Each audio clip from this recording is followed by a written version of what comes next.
பிரைசலால் ஆண்டவருடைய பரிசுத்த நாமம் மகிமைப்படுவதாக. கிறிஸ்துவுக்குள் பிரியமானவர்களே, உங்களுக்கு சமாதானம் என்ற இந்த காணொளி மூலமாக இன்று நாம் தியானிக்க இருக்கிற செய்தி ஜெபம். கிறிஸ்துவ வாழ்க்கையிலே ஜெபம் என்பது மிகவும் அவசியமான ஒன்று.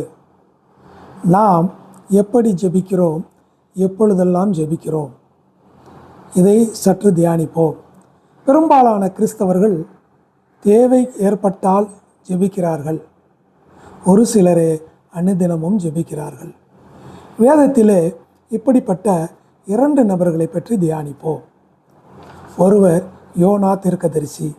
யோனா 2ஆம் அதிகாரத்திலே நாம் வாசிக்கிறோம், யோனா கர்த்தருடைய வார்த்தைக்கு கீழ்ப்படியாததால் அவரை கடலிலே தூக்கி எறிகிறார்கள். மீனின் வயிற்றுக்குள்ளே போக வேண்டிய சூழ்நிலை. 3 நாள் மீனின் வயிற்றுக்குள்ளே கிடக்கிறார். மீனின் வயிற்றுக்குள்ளே எப்படி இருக்கும் சிந்திக்க முடியுமா?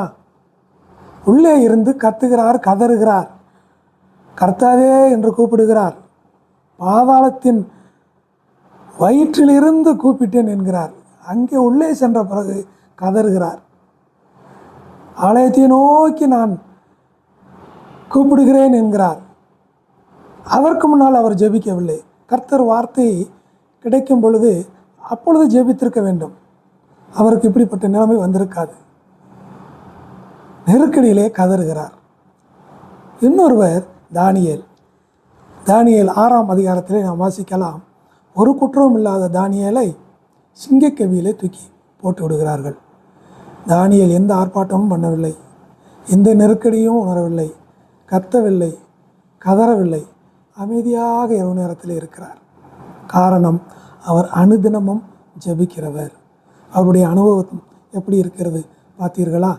அனுதினமும் ஜெபிப்பதால் நெருக்கடியே இல்லை.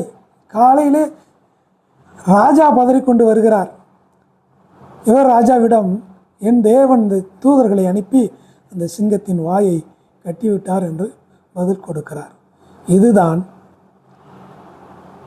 அவசரத்திற்கு ஜெபிப்பவர்களும் அனுதினமும் ஜெபிப்பவர்களும் சந்திக்கும் ஒரு வித்தியாசம். நாம் எப்படிப்பட்டவர்கள்? அனுதினமும் ஜெபித்தால் எல்லா சூழ்நிலையையும் நாம் இருதயத்திலே அமைதியை காத்து கொள்ளலாம்.